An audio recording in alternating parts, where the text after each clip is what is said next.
तीस जनवरी को राष्ट्रपिता महात्मा गांधी की पुण्यतिथि मनाई जाती है। 30 जनवरी 1948 को उनकी हत्या नाथूराम गोडसे के द्वारा गोली मारकर कर दी गई थी। महात्मा गांधी का जन्म 2 अक्टूबर 1869 को हुआ था, पोरबंदर, गुजरात में। उन्होंने देश को अहिंसा के जरिए ब्रिटिश सत्ता से आजाद कराने में अहम भूमिका निभाई। वे टॉल्स्टॉय, रस्किन, जीसस क्राइस्ट और महावीर स्वामी से प्रभावित थे।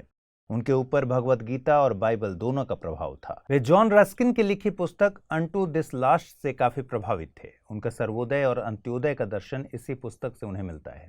इस पुस्तक के मैसेज व्यक्ति की भलाई सबकी भलाई में निहित होती है से वे खासे प्रभावित थे।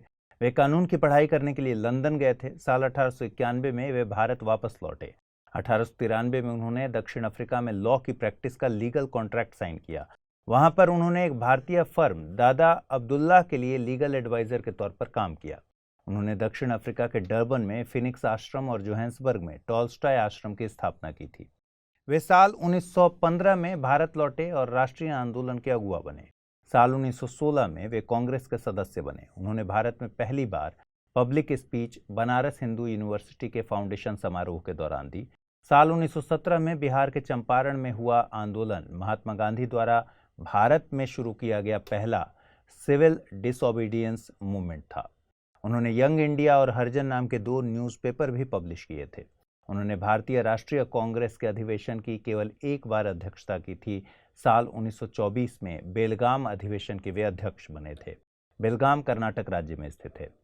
गांधी जी ने अहिंसक विरोध को स्वतंत्रता हासिल करने का जरिया बनाया था। कई प्रसिद्ध हस्तियों ने उन्हें अपना आदर्श माना। इसमें Nelson Mandela, Martin Luther king और मदर टेरेसा का नाम प्रमुखता से लिया जाता है। इस खबर की अहमियत को समझने के लिए साल 2011 में यूपीएससी की प्रारंभिक परीक्षा में पूछे गए सवाल पर गौर करते हैं। सवाल पूछा गया था कि महात्मा गांधी ने कहा था कि उनकी कुछ सबसे महत्वपूर्ण धारणाएं अनटू दिस लास्ट नामक पुस्तक से प्रतिबिंबित होती हैं। इस पुस्तक ने उनके जीवन को बदल डाला। इस पुस्तक का वह संदेश क्या था जिसने महात्मा गांधी को बदल डाला? सुशिक्षित व्यक्ति का यह नैतिक दायित्व है कि वह शोषित और निर्धनों का उत्थान करे। व्यक्ति का कल्याण सबके कल्याण में निहित है। उच्च जीवन के लिए ब्रह्मचर्य और आध्यात्मिक चिंतन अनिवार्य है। इस संदर्भ में सभी कथन सही हैं। इसका सही जवाब था ऑप्शन बी। शिक्षा मंत्रालय ने ऑल इंडिया एजुकेशन सर्वे जारी किया है। इसके मुताबिक इंजीनियरिंग देश में एकमात्र ऐसा अंडर ग्रेजुएट प्रोग्राम है जिसमें स्टूडेंट्स के एनरोलमेंट में काफी कमी देखी गई है। इंजीनियरिंग के बीटेक और बीई प्रोग्राम्स में 2016-17 के मुकाबले 10% की कमी देखी गई है। 5 साल पहले अंडर ग्रेजुएट प्रोग्राम में इंजीनियरिंग स्टूडेंट्स के एनरोलमेंट के मामले में तीसरे नंबर पर आता था। पिछले 5 सालों में ये प्रोग्राम नेगेटिव ग्रोथ रेट के साथ चौथे नंबर पर आ गया है। 2020-21 में सबसे ज्यादा एडमिशन बीए यानी बैचलर ऑफ आर्ट्स में देखे गए हैं। गौरतलब है कि भारतीय इंजीनियर्स दुनिया के सबसे पावरफुल सीईओज में शामिल होते हैं। हालांकि भारत की बीटेक और बीई की डिग्री ने बीते कुछ सालों में अपना चार्म खो दिया है। इसकी मुख्य वजह इंजीनियरिंग कॉलेजेस में अपडेटेड करिकुलम की कमी और खराब स्टूडेंट फैकल्टी रेशियो को माना जाता है। आईटी इंडस्ट्री में बूम आने से देश में इंजीनियरिंग कॉलेज की संख्या मशरूम की तरह बढ़ी, लेकिन ये कॉलेज इंजीनियरिंग की अवसंरचना यानी इंफ्रास्ट्रक्चर से कोसों दूर थे। इसका नतीजा देश के साथ साथ तमाम इंजीनियरिंग स्टूडेंट्स को भुगतना पड़ा। इन कॉलेजेस में लर्निंग प्रोसेस थियरी बेस्ड है, जिसमें इंडस्ट्री की ज़रूरतों का ध्यान नहीं रखा जाता। आईआईटी, एनआईटी और कुछ प्राइवेट इंजीनियरिंग कॉलेजेस को छोड़ दें तो देश के इंजीनियरिंग कॉलेज स्टूडेंट्स को जॉब रेडी नहीं कर सके। हालिया रिपोर्ट के मुताबिक इंजीनियर्स ग्रुप डी लेवल की जॉब्स के लिए भी अप्लाई कर रहे हैं, जिसमें योग्यता केवल 12वीं पास है। इंजीनियरिंग एजुकेशन की गुणवत्ता बढ़ाने के लिए भारत सरकार TEQIP यानी technical education quality improvement programme भी चला रही है। हाल ही में कश्मीर के पश्मीना शॉल को फ्रेंच टच दिया गया है। एक फ्रेंच आर्टिस्ट ने पश्मीना शॉल को कैनवास बनाकर उस पर अपनी कला को उकेरा। इसे एक एग्जीबिशन के जरिए दुनिया को दिखाया गया। फ्रांस और कश्मीर के पश्मीना शॉल का रिश्ता नेपोलियन के वक्त से है। नेपोलियन ने फ्रांस की महारानी जोसेफिन को ये शॉल गिफ्ट की थी। जिसने कश्मीर में दम तोड़ रहे इस शॉल को यूरोप में स्टाइल आइकॉन बना दिया था। पश्मीना फारसी पश्म शब्द से बना है। इसका अर्थ होता है ऊन। पश्मीना शॉल में प्रयोग होने वाली ऊन को चांगथांगी बकरी से हासिल किया जाता है। भारत में पश्मीना ऊन देने वाली 2 बकरी की प्रजातियां पाई जाती हैं, चेगू और चांगथांगी। चांगथांगी बकरी का पालन चांगपा समुदाय के द्वारा किया जाता है। चांगपा एक अर्ध घुमंतु समुदाय है। इनके द्वारा रहने के लिए बनाए गए ऑक्टोगोनल टेंट को रोबू के नाम से जानते हैं। चांगपा समुदाय को भारत में अनुसूचित जनजाति का दर्जा दिया गया है। ये लद्दाख वाले क्षेत्र में पाए जाते हैं। आपको बता दें कि जम्मू कश्मीर को कश्मीर पश्मीना के लिए साल 2008 में जीआई टैग दिया गया था।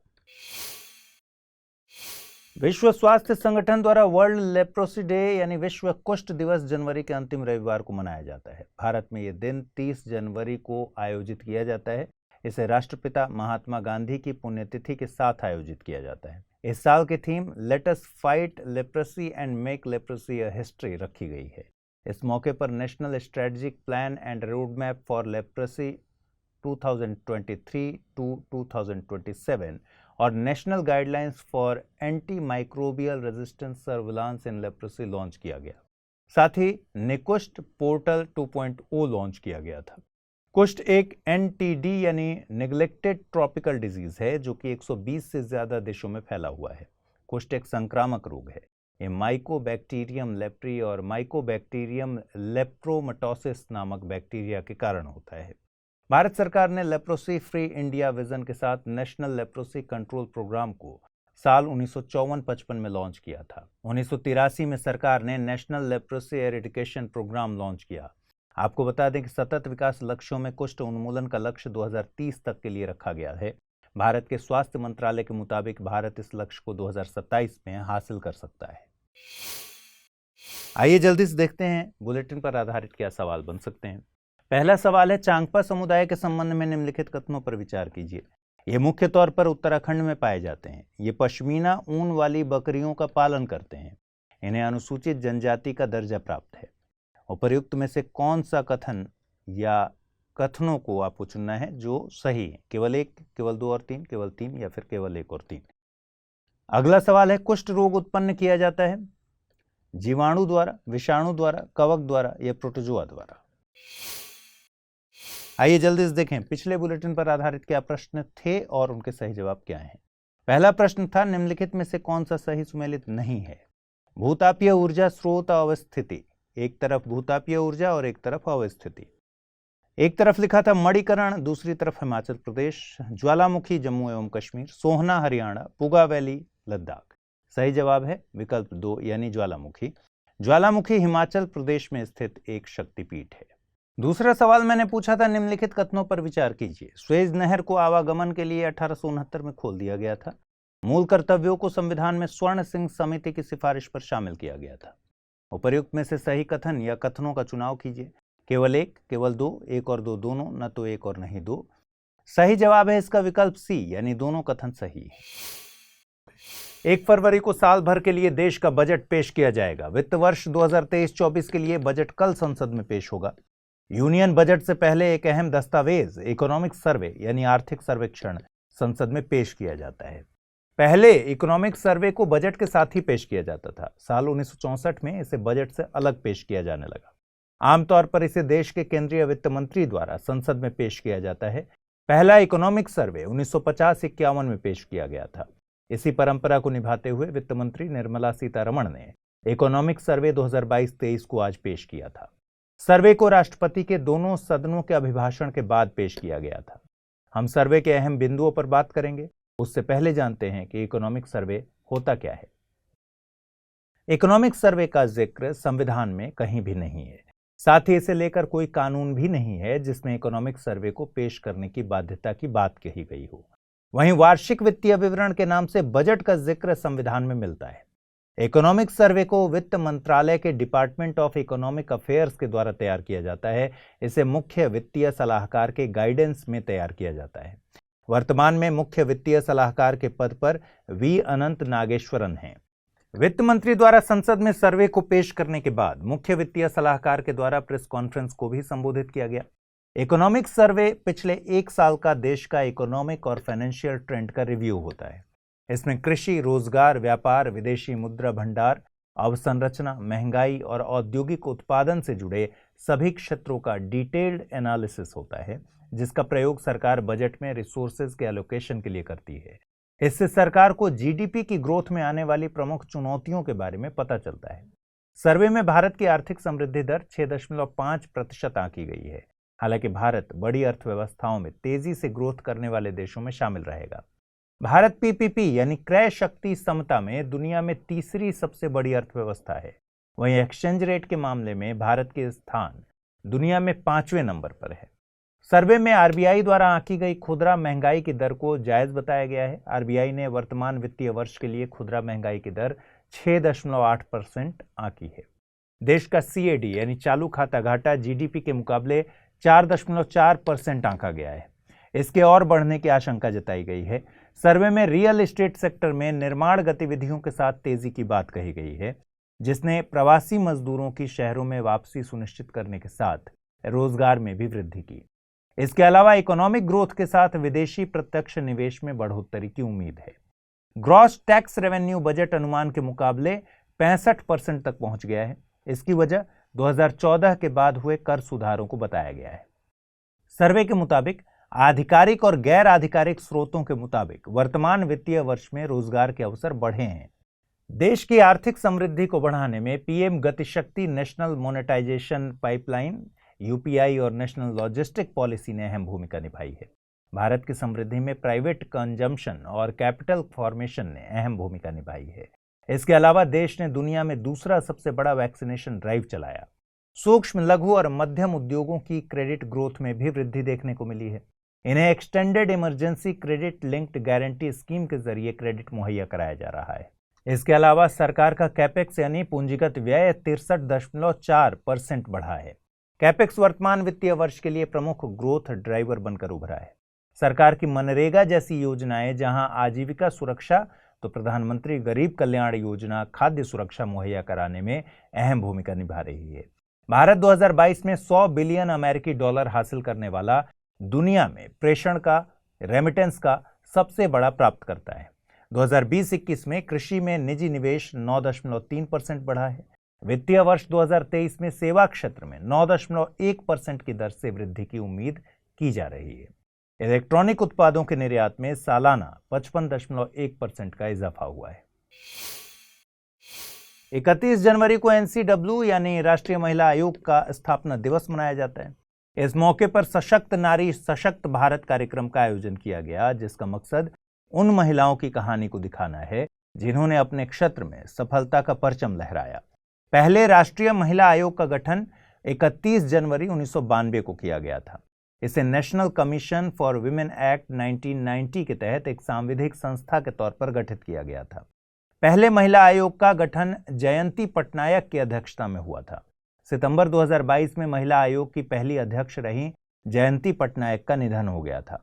राष्ट्रीय महिला आयोग के गठन की सिफारिश committee on the status of women in India और national perspective plan for women के द्वारा की गई थी। इसका मकसद महिलाओं से संबंधित मुद्दों पर सरकार को सलाह देना है। इसके अलावा महिलाओं के संवैधानिक और कानूनी अधिकारों की रक्षा करना है। साथ ही कानूनी तौर पर क्या उपाय मौजूद हैं, इसका सुझाव देना भी इसके कार्यों में शामिल है। वर्तमान में महिला आयोग के अध्यक्ष रेखा शर्मा हैं। भारत में महिलाओं से जुड़े प्रमुख कानूनों में the immoral traffic prevention act 1956, the Dowry Prohibition Act 1961 amended in 1986, the Commission of Sati Prevention Act 1987, Protection of Women from Domestic Violence Act 2005, the Sexual Harassment of Women at Workplace Prevention, Prohibition and Redressal Act 2013, the Criminal Law Amendment Act 2013, the Indecent Representation of Women Prohibition Act 1986 शामिल है। भारत सरकार जल्द ही 16वें वित्त आयोग के गठन की तैयारी कर रही है। वित्त मंत्रालय जल्द ही इसके टर्म्स ऑफ रेफरेंस की अधिसूचना जारी करेगा। 16वें वित्त आयोग के लिए जीएसटी काउंसिल यानी वस्तु एवं सेवा कर परिषद को चुनौती के तौर पर देखा जा रहा है। संविधान के अनुच्छेद 279A के तहत जीएसटी काउंसिल का गठन एक स्थायी संवैधानिक संस्था के तौर पर किया गया है। संविधान के 101वें संशोधन अधिनियम 2016 के जरिए जीएसटी यानी वस्तु एवं सेवा कर को लागू किया गया। इसी प्रक्रिया को लागू करने के लिए जीएसटी काउंसिल का गठन किया गया है।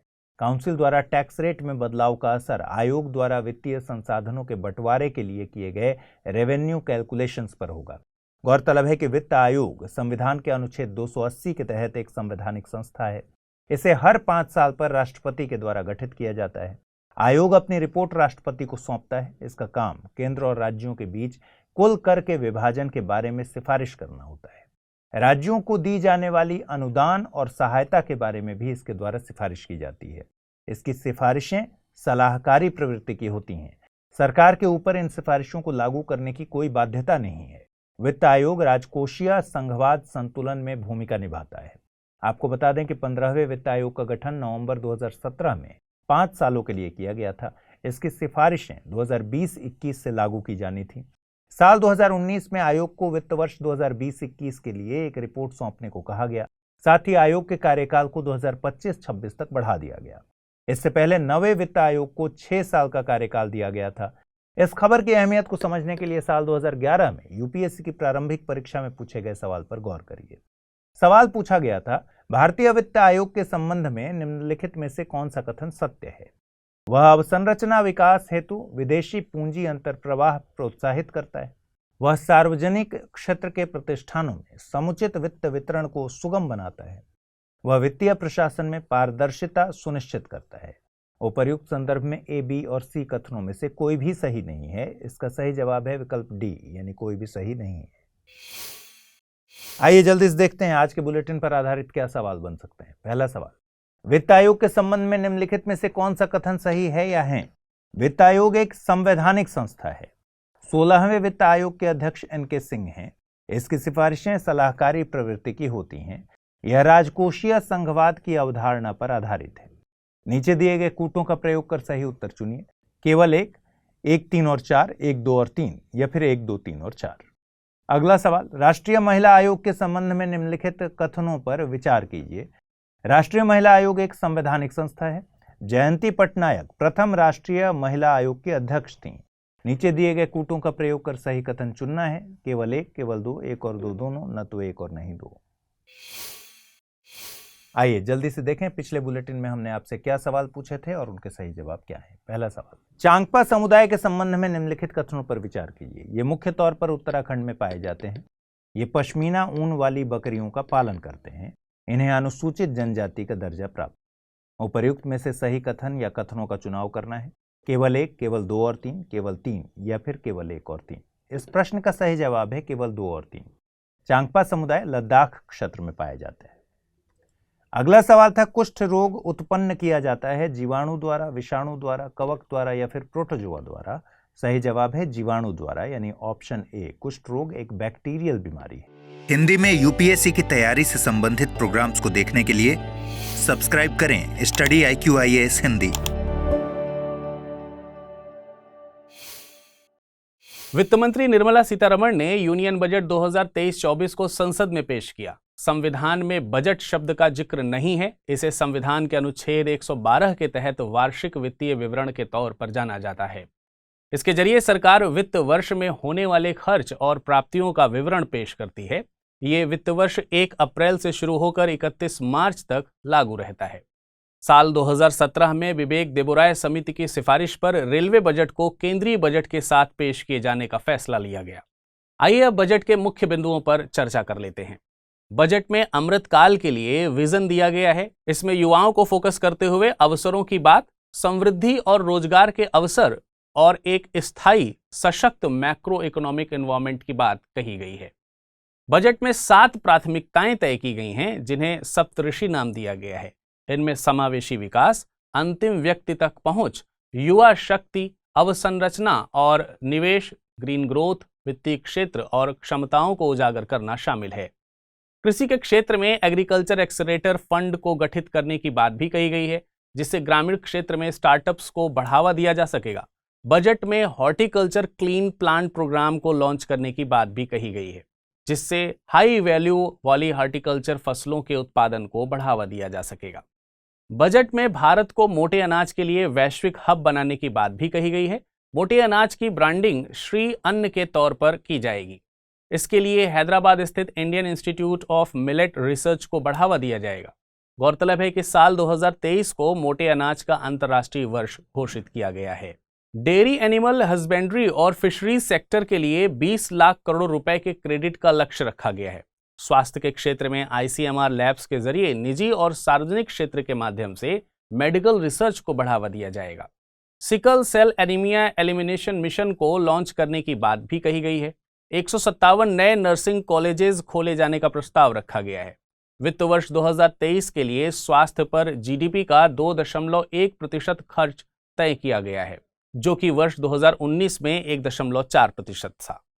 शिक्षा के क्षेत्र में बच्चों और किशोरों के लिए नेशनल डिजिटल लाइब्रेरी के गठन की बात कही गई है। राज्यों को पंचायत और वार्ड के स्तर पर फिजिकल लाइब्रेरी गठित करने के लिए बढ़ावा दिया जाएगा।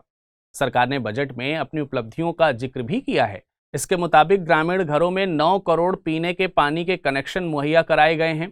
पीएम किसान योजना के तहत 11.4 करोड़ किसानों को 2.2 लाख करोड़ कैश ट्रांसफर किया गया है। पीएम सुरक्षा बीमा योजना और पीएम जीवन ज्योति बीमा योजना के तहत 44.6 करोड़ लोगों को इंश्योरेंस कवर मुहैया कराया गया है। पीएम जनधन योजना के तहत 47.8 करोड़ खाते खोले गए हैं। स्वच्छ भारत मिशन के तहत 11.7 करोड़ घरों में टॉयलेट का निर्माण कराया गया है। उज्ज्वला योजना के तहत 9.6 करोड़ एलपीजी कनेक्शंस दिए गए हैं। शहरी बेरोजगारी की दर पिछले 4 सालों में सबसे कम बताई जा रही है। प्रधानमंत्री पीवीटीजी डेवलपमेंट मिशन का प्रस्ताव किया गया है। पीजीटीवी से मतलब पर्टिकुलरली वल्नरेबल ट्राइबल ग्रुप से है। गृह मंत्रालय ने 75 जनजातीय समूहों को पीवीटीजी के रूप में वर्गीकृत किया है। पीवीटीजी 18 राज्यों एवं अंडमान और निकोबार द्वीप समूह संघ राज्य क्षेत्र में रहते हैं। कर्नाटक के सूखाग्रस्त क्षेत्रों को सतत सिंचाई सुविधा के लिए वित्तीय सहायता मुहैया कराई जाएगी। प्राचीन इंस्क्रिप्शंस के लिए भारत श्री यानी शेयर्ड रिपोजिटरी ऑफ इंस्क्रिप्शंस के गठन की बात कही गई है। सरकार ने अवसंरचना और उत्पादक क्षमता में निवेश के लिए इंसेंटिव देने की बात कही है। सरकार का दावा है कि इसका मल्टीप्लायर इम्पैक्ट दिखेगा, जो कि समृद्धि और रोजगार को बढ़ाने में मददगार साबित होगा। राज्य सरकारों को 50 सालों तक अवसंरचना निवेश के लिए इंस्टेंट फ्री लोन मुहैया कराया जाएगा। अर्बन इंफ्रास्ट्रक्चर डेवलपमेंट फंड के गठन की बात कही गई है। इससे टीयर 2 और टीयर 3 के शहरों में अवसंरचना विकास पर जोर दिया जाएगा। सरकार ने बजट में national data governance policy launch करने की बात कही है, जिससे स्टार्टअप्स और अकादमिक क्षेत्रों के रिसर्च के लिए डाटा तक पहुंच सुनिश्चित हो सकेगी। लैब ग्रोन डायमंड्स के रिसर्च के लिए ग्रांट्स दी जाएगी, जिससे आयात पर निर्भरता खत्म हो सके। 5G सर्विसेज पर आधारित एप्लीकेशंस के विकास के लिए 100 लैब्स के गठन की बात कही गई है। ई कोर्ट्स के फेज 3 को लॉन्च करने की बात कही गई है, जिससे न्याय का प्रभावी प्रशासन सुनिश्चित हो सके। 7 प्राथमिकताओं में ग्रीन ग्रोथ की बात भी कही गई है। इसके लिए सरकार कई प्रस्ताव लेकर आई है। पीएम प्रणाम यानी programme for restoration, awareness, nourishment and amelioration of mother earth launch करेगी। इसका मकसद केमिकल फर्टिलाइजर्स के उपयोग को कम करना होगा। मैंग्रोव वनों के संरक्षण के मकसद से मिष्ठी MISHTI यानी mangrove initiative for shoreline habitats and tangible income को लॉन्च करने की बात कही गई है। आर्द्र भूमियों के लिए अमृत धरोहर को लागू किया जाएगा। राज्यों को यूनिटी मॉल गठित करने के लिए प्रोत्साहित किया जाएगा, जहां पर GI टैग, एक जिला एक उत्पादों की बिक्री को बढ़ावा दिया जाएगा। महिला सम्मान बचत पत्र नाम से एक स्मॉल सेविंग स्कीम लॉन्च की गई है, जिसमें 2 साल के लिए 2 लाख रुपए तक की बचत की जा सकेगी। वित्तीय समावेशन को बढ़ावा देने के मकसद से नेशनल फाइनेंशियल इंफॉर्मेशन रजिस्ट्री के गठन की बात भी कही गई है। सीनियर सिटीजन की सेविंग स्कीम की डिपॉजिट लिमिट को 15 लाख रुपए से बढ़ाकर 30 लाख रुपए कर दिया गया है।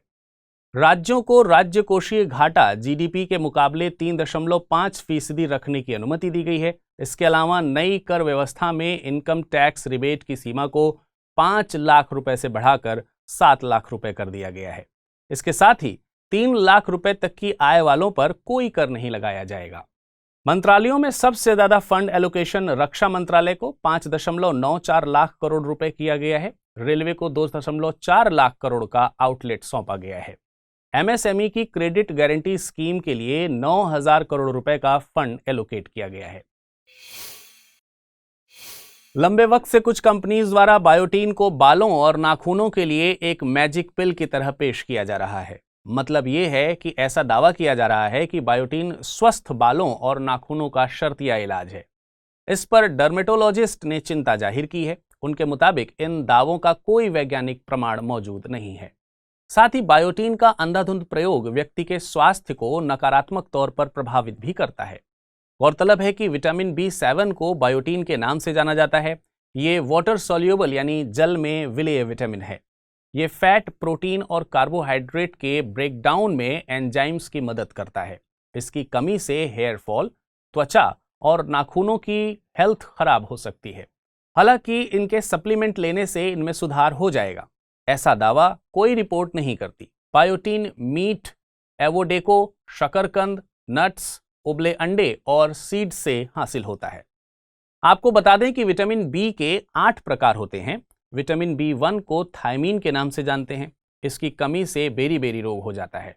विटामिन B2 को राइबोफ्लेविन के नाम से जाना जाता है। इसकी कमी से कीलोसिस रोग हो जाता है। विटामिन B3 को नियासिन नाम से जानते हैं। इसकी कमी से पेलेग्रा रोग होता है। विटामिन B5 को पैंटोथेनिक नाम से जाना जाता है और इसकी कमी से सफेद बाल के लक्षण दिखते हैं। विटामिन B6 को पायरिडॉक्सिन के नाम से जानते हैं। इसकी कमी से चर्म रोग होता है। विटामिन B7 के बारे में हम पहले ही बात कर चुके हैं। विटामिन B9 को पॉलिक एसिड के नाम से जानते हैं और विटामिन B12 को साइनोकोब्लामिन के नाम से जाना जाता है। इसकी कमी से तंत्रिका तंत्र की गड़बड़ी हो सकती है। 1 फरवरी को हर साल ICG यानी इंडियन कोस्ट गार्ड डे मनाया जाता है। इस मौके पर प्रधानमंत्री और गृह मंत्री अमित शाह ने बधाई दी है। ICG भारत के मैरीटाइम इंटरेस्ट को सुरक्षित करने में अहम भूमिका निभाते हैं। ICG को director general Indian coast guard के द्वारा हेड किया जाता है। इसका मुख्यालय नई दिल्ली में है। ये रक्षा मंत्रालय के तहत काम करते हैं। ICG के पास exclusive economic zone, coastal of offshore security, marine safety, marine environment production, युद्ध के समय राष्ट्रीय रक्षा और साइंटिफिक असिस्टेंट की जिम्मेदारी होती है। ये कस्टम और अन्य अथॉरिटीज के साथ मिलकर एंटी स्मगलिंग ऑपरेशंस भी चलाते हैं। इंडियन कोस्ट गार्ड का मोटो है सेम्पर पेराटस यानी to fight to rescue. ICG केवल समुद्रों की रक्षा ही नहीं करते बल्कि राष्ट्रीय सुरक्षा के लिए लैंड एजेंसीज भी कोऑर्डिनेशन करते हैं। ICG के चार्टर में मरीन पोल्यूशन को रोकने की जिम्मेदारी भी शामिल की गई है, जिससे भारत हिंद महासागर में होने वाली समुद्री घटनाओं के लिए पहला रिस्पोंडेंट बन सके। चलिए आइए नजर डालते हैं अब आज के बुलेटिन पर आधारित प्रश्नों पर। पहला प्रश्न है, बेरी-बेरी रोग किस विटामिन की कमी से होता है? थायमीन, राइबोफ्लेविन, नियासिन या फिर पैंटोथेनिक? अगला प्रश्न है, निम्नलिखित कथनों पर विचार कीजिए। गृह मंत्रालय ने 75 जनजातीय समूहों को PVTG के रूप में वर्गीकृत किया है। PVTG 18 राज्यों एवं अंडमान और निकोबार द्वीप समूह संघ राज्य में रहते हैं। उपयुक्त में से सही कथन या कथनों का चुनाव कीजिए। केवल एक, केवल दो, एक और दो दोनों, ना ही एक ना ही दो। आइए अब बात कर लेते हैं पिछले बुलेटिन पर आधारित प्रश्नों की और जानते हैं उनके उत्तर। पहला प्रश्न था, वित्त आयोग के संबंध में निम्नलिखित में से कौन सा कथन सही है या है?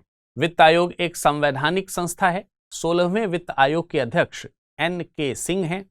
इनकी सिफारिशें सलाहकारी प्रवृत्ति की होती हैं। यह एक राजकोषीय संघवाद की अवधारणा पर आधारित है। नीचे दिए गए कूटों का सही प्रयोग कीजिए और अपना विकल्प चुनिए। केवल एक, 1, 3 और 4, 1, 2 और 3, 1, 2, 3 और 4।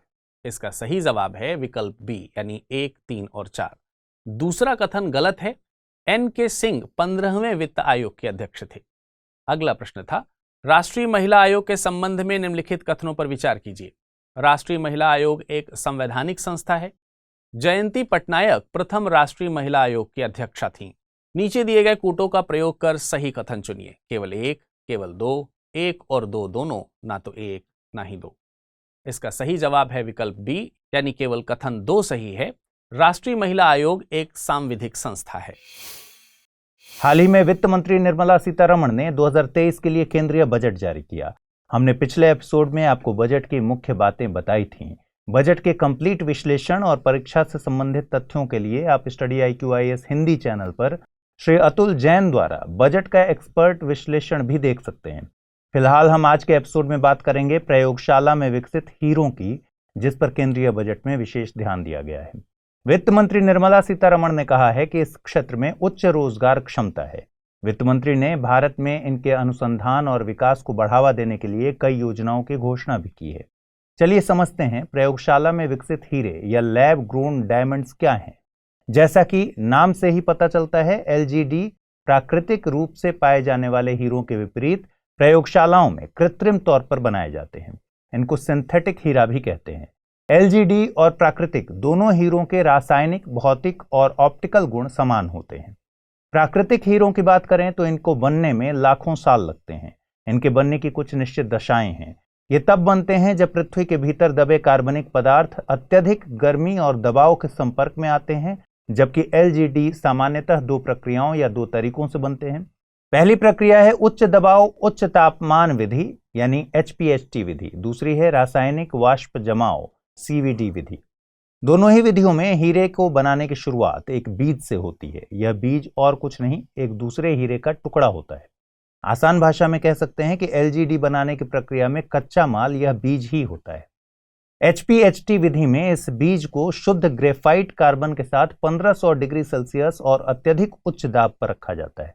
वहीं CVD मेथड में इस बीज को एक कार्बन रिच गैस से भरे चैम्बर में 800 डिग्री सेल्सियस तक गर्म किया जाता है। इस दौरान यह गैस बीज से चिपक जाती है और धीरे धीरे हीरा बनना शुरू होता है। आपको बता दें कि आर्टिफिशियल हीरा या LGD को बनाने का श्रेय न्यूयॉर्क में स्थित जनरल इलेक्ट्रिक रिसर्च लेबोरेटरी के साइंटिस्ट को दिया जाता है। इन्होंने इसको पहली बार 1954 में बनाया था। अब सवाल ये उठता है कि क्या LGD प्राकृतिक रूप से पाए जाने वाले हीरों से बेहतर होते हैं? दोनों हीरे देखने में और रासायनिक रूप से समान होते हैं, एक जैसे ही दिखते हैं, लेकिन जो महत्वपूर्ण अंतर है वो है प्रयोगशाला में डेवलप किए गए हीरे का पर्यावरण पदचिह्न प्राकृतिक रूप से पाए जाने वाले हीरे की तुलना में बहुत कम होता है। गौरतलब है कि प्राकृतिक रूप से पाए जाने वाले हीरे के खनन का सबसे प्रचलित तरीका ओपन पिट माइनिंग होता है। इस माइनिंग प्रक्रिया में प्रयोगशाला की तुलना में 10 गुना अधिक ऊर्जा की खपत होती है और संसाधनों का उपयोग होता है। चलिए अब समझते हैं 2023 के बजट में लैब में तैयार हीरों के संबंध में क्या प्रावधान किए गए।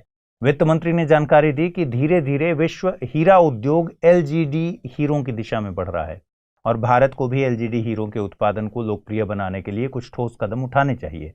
इसीलिए केंद्रीय बजट में LGD के निर्माण में उपयोग आने वाले बीजों पर सीमा शुल्क को कम करने का फैसला लिया गया है। अब यह शुल्क 5% से घटाकर 0 कर दिया गया। दूसरे प्रावधान के तहत LGD के क्षेत्र में अनुसंधान और विकास के लिए IIT में 5 साल का शोध अनुदान भी प्रदान किया जाएगा। साथ ही सिंथेटिक हीरे सहित कई उत्पादों की बेहतर पहचान में मदद के लिए नई टैरिफ लाइन भी बनाई जाएगी। इन सारे कदमों का उद्देश्य LGD व्यापार को सुविधाजनक और लोकप्रिय बनाना है। घरेलू हिंसा अधिनियम 2005 फिर से सुर्खियों में है। दरअसल एक पति ने अपनी पत्नी के खिलाफ घरेलू हिंसा अधिनियम 2005 के तहत केस दर्ज करवाया था। केस पति ने दर्ज करवाया था, इसलिए केस में पत्नी को आरोपी बनाया गया था। इस मामले की सुनवाई निचली अदालत में चल रही थी। महिला ने दिल्ली हाई कोर्ट में इस पर सुनवाई पर रोक लगाने की मांग को लेकर याचिका दायर की थी। महिला की तरफ से दलील दी गई कि घरेलू हिंसा कानून के तहत किसी महिला को आरोपी नहीं बनाया जा सकता। इसी मामले में हाल ही में हाई कोर्ट ने कहा कि घरेलू हिंसा अधिनियम 2005 की धारा 2A के तहत महिलाओं के लिए उपलब्ध सुरक्षा पति या परिवार के पुरुष सदस्य के लिए उपलब्ध नहीं है। दलील में कहा गया है कि धारा 2A के तहत पीड़ित व्यक्ति की परिभाषा, जो अधिनियम के तहत एक महिला तक सीमित है, उसे सुप्रीम कोर्ट ने भी परिवर्तित नहीं किया है।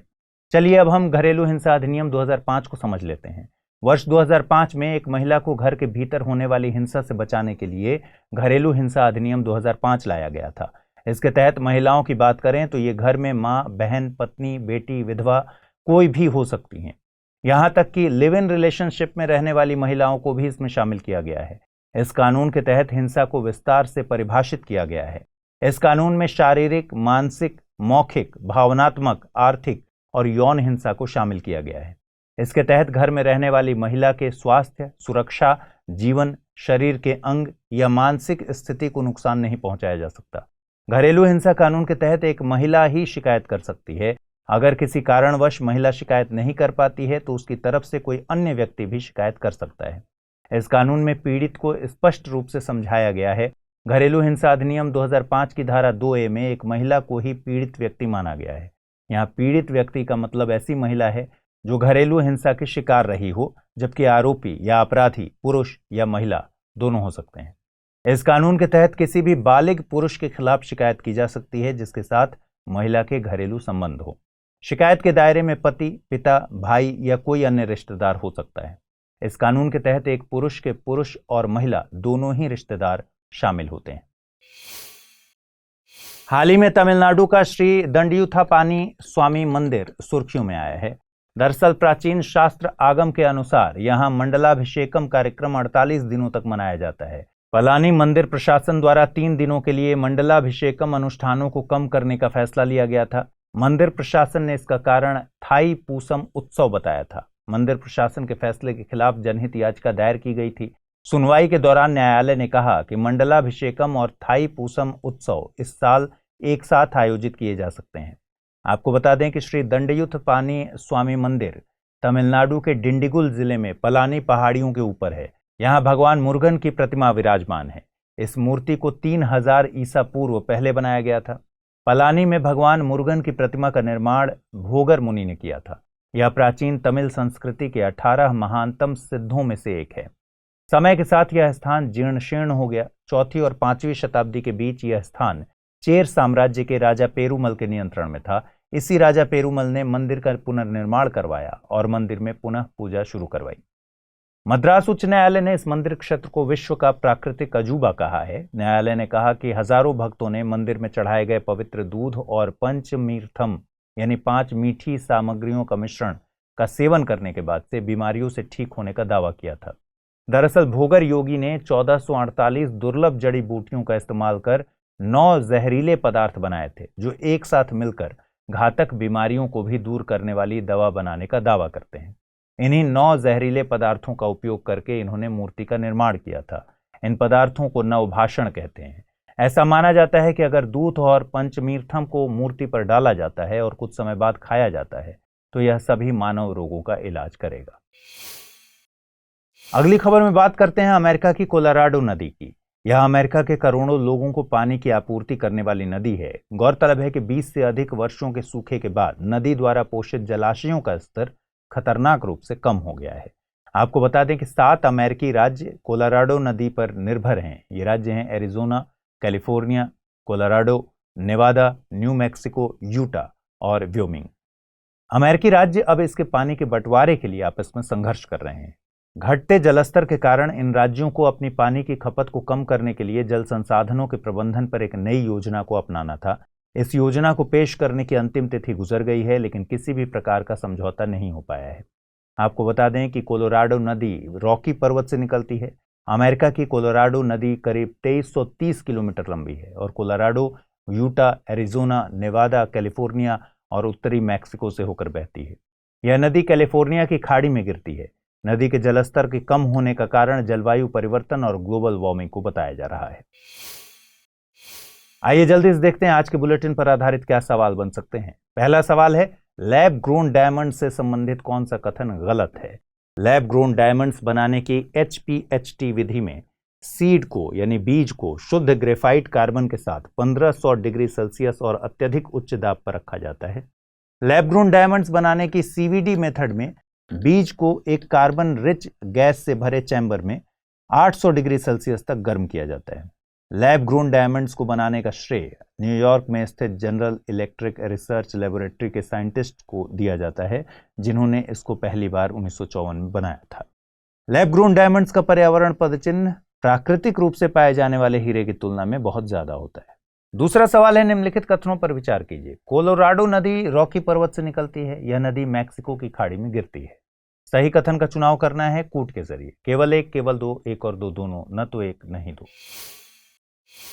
कल जो आपसे सवाल पूछे गए थे बुलेटिन में, उनके जवाब देख लेते हैं। पहला सवाल पूछा गया था, बेरी बेरी रोग किस विटामिन की कमी से होता है? थायमीन, राइबोफ्लेविन, नियासिन या फिर पेंटोथेनिक? सही उत्तर है ऑप्शन ए। अगला सवाल पूछा गया था, निम्नलिखित कथनों पर विचार कीजिए। गृह मंत्रालय ने 75 जनजातीय समूहों को पीवीटीजी के रूप में वर्गीकृत किया है। पीवीटीजी 18 राज्यों एवं अंडमान और निकोबार द्वीप समूह संघ राज्य में रहते हैं।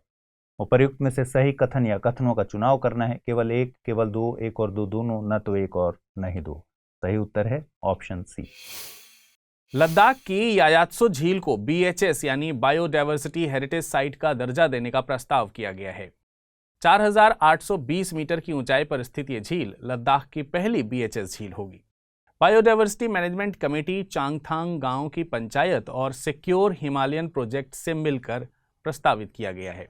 वर्तमान में देश में 36 बीएचएस मौजूद हैं।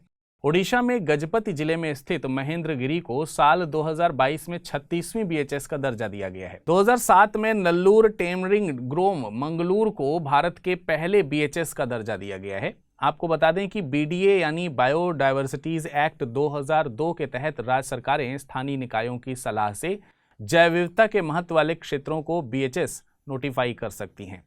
राज्य सरकारों को यह शक्ति एक्ट की धारा 37 से मिलती है। बीडीए 2002 के तहत 3 स्तरीय संरचना की बात की गई है।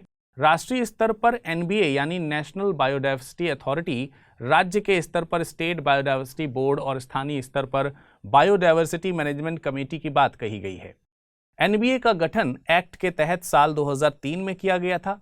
किसी क्षेत्र को बीएचएस घोषित करने के लिए बीडीए 2002 के तहत 9 शर्तों का प्रावधान किया गया है। बीएचएस घोषित करने के लिए किसी एक शर्त को पूरा करना जरूरी होता है। इन शर्तों में निम्नलिखित चीजें शामिल हैं। पहली शर्त है ऐसे क्षेत्र जो प्राकृतिक, अर्ध प्राकृतिक और मानव निर्मित पैटर्न से बने हों, साथ ही जीवन के कई रूपों की पर्याय विविधता हो। दूसरी शर्त ऐसे क्षेत्रों की बात करती है जहां पर घरेलू जैव विविधता घटक या सतत कृषि पद्धतियों के साथ रिप्रेजेंटेटिव एग्रो इकोसिस्टम्स मौजूद हों। तीसरी शर्त में ऐसे क्षेत्रों की बात कही गई है जो जैव विविधता के लिहाज से तो अहम है, साथ ही महत्वपूर्ण सांस्कृतिक स्थल भी हैं, मसलन पवित्र उपवन या पेड़ या बड़े सामुदायिक संरक्षित क्षेत्र। चौथी शर्त में ऐसे क्षेत्रों को शामिल किया जाता है जो इंडेंजर्ड और एंडेमिक फ्लोरा और फौना यानी वनस्पति और जीवों की शरण मुहैया कराते हैं। पांचवी शर्त में बताया गया है कि इसमें हर तरह की भूमि को शामिल किया जा रहा है या जा सकता है, चाहे यह सरकारी हो, सामुदायिक या फिर निजी हो। छठी शर्त के मुताबिक यहां तक पॉसिबल हो उन साइट्स को शामिल किया जाता है जो पहले से वन्यजीव संरक्षण अधिनियम 1972 के तहत जो संरक्षित क्षेत्र नेटवर्क में शामिल ना हो। सातवीं शर्त में उन क्षेत्रों की बात कही गई है जो प्रवासी भारतीयों को फीडिंग और ब्रीडिंग ग्राउंड मुहैया कराते हैं। आठवीं शर्त में उन क्षेत्रों की बात कही गई है जिन्हें वन विभाग की रिसर्च विंग में संरक्षित किया गया हो।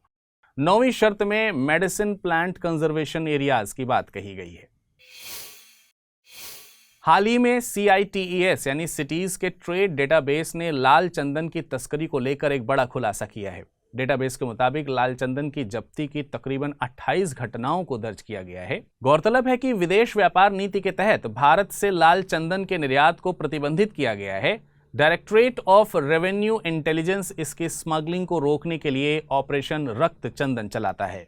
लाल चंदन आंध्र प्रदेश के पूर्वी घाट के वनों की स्थानिक वनस्पति प्रजाति है। IUCN की रेड लिस्ट में इसे इंडेंजर्ड का दर्जा दिया गया है। CITES यानी convention on international trade in endangered species of wild life, fauna and flora की अपेंडिक्स 2 में जगह दी गई है। वहीं भारत के वन्य जीव संरक्षण अधिनियम 1972 की अनुसूची 4 में शामिल है। लाल चंदन बेहद धीमी गति से वृद्धि करने वाले वृक्ष हैं। पूरी तरह से मैच्योरिटी हासिल करने में इन्हें तकरीबन 25 से 40 सालों का समय लग जाता है। इनकी ऊंचाई 10 से 15 मीटर तक हो सकती है। ऐसा दावा किया जाता है कि ये भारत की सबसे ज्यादा एक्सप्लॉइटेड ट्री स्पीशीज में से एक हैं। इसके सुंदर रंग और मेडिसिनल प्रॉपर्टीज के चलते पूरे एशिया, मुख्य तौर पर चीन में इसकी भारी मांग है। सबसे ज्यादा इलीगल एक्सपोर्ट्स भी चीन के लिए किए जाते हैं। इसका उपयोग कॉस्मेटिक, प्रीमियम फर्नीचर और मेडिसिनल प्रोडक्ट्स बनाने की प्रक्रिया में किया जाता है।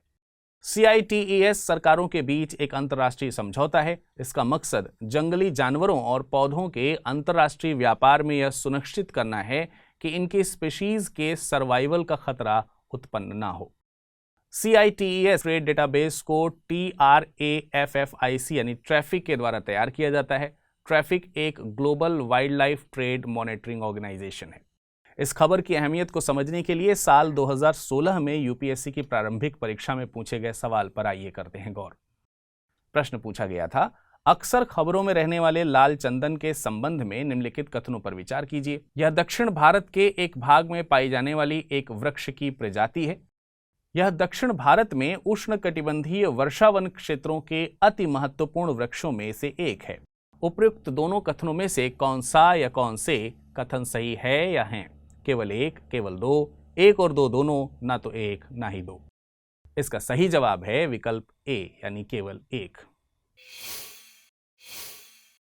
सुप्रीम कोर्ट ने पर्यावरण मंत्रालय को हाथियों की सुरक्षा के मुद्दे पर तलब किया है। दरअसल साल 2010 में आई गज रिपोर्ट की सिफारिशों को लेकर सवाल किया गया है।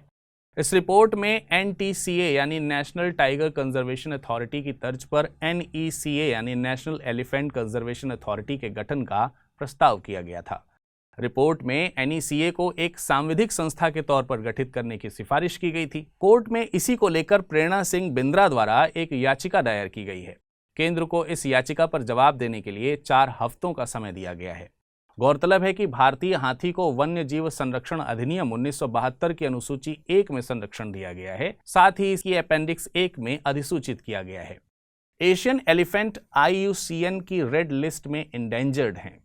हाथी पृथ्वी पर मौजूद सबसे बड़े लैंड मैमल हैं। मादा हाथी का जेस्टेशन पीरियड 22 महीनों का होता है, जो किसी भी मैमल में सबसे लंबा है।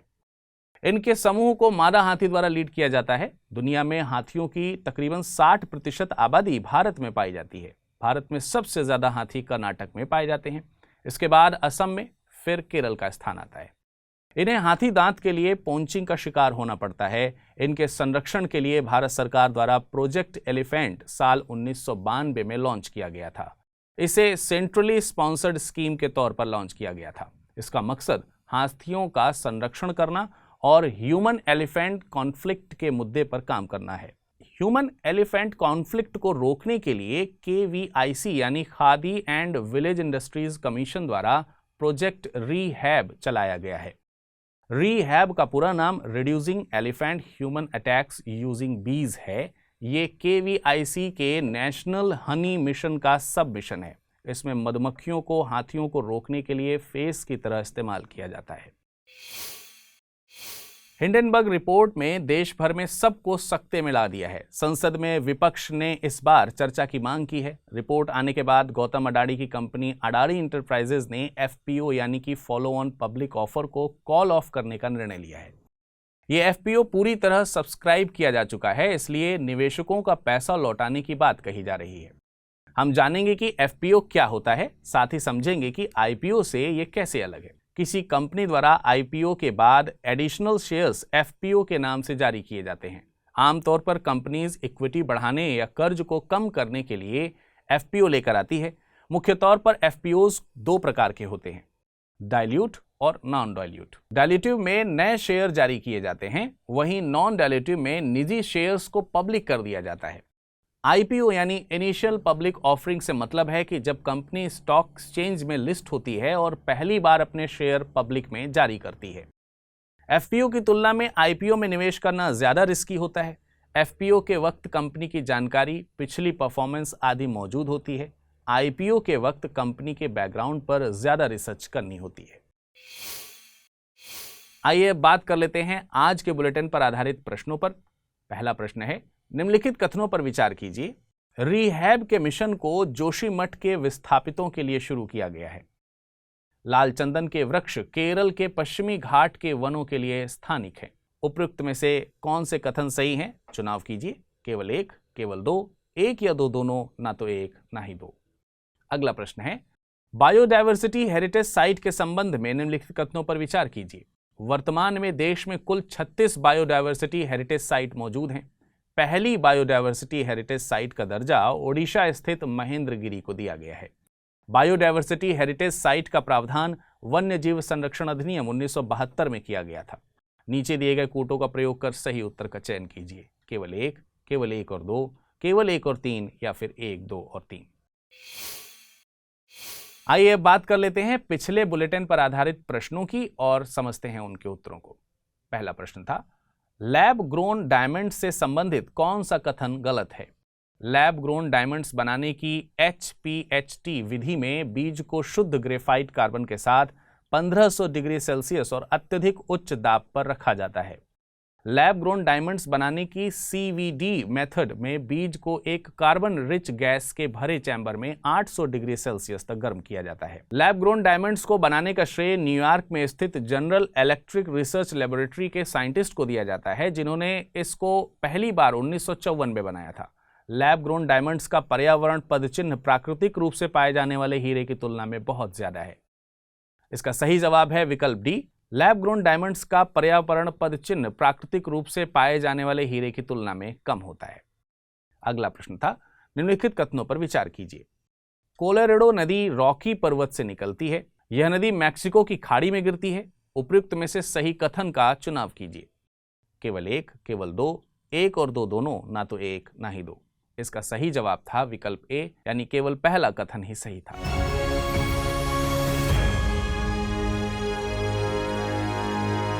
हिंदी में UPSC की तैयारी से संबंधित प्रोग्राम्स को देखने के लिए सब्सक्राइब करें स्टडी IQ IAS हिंदी।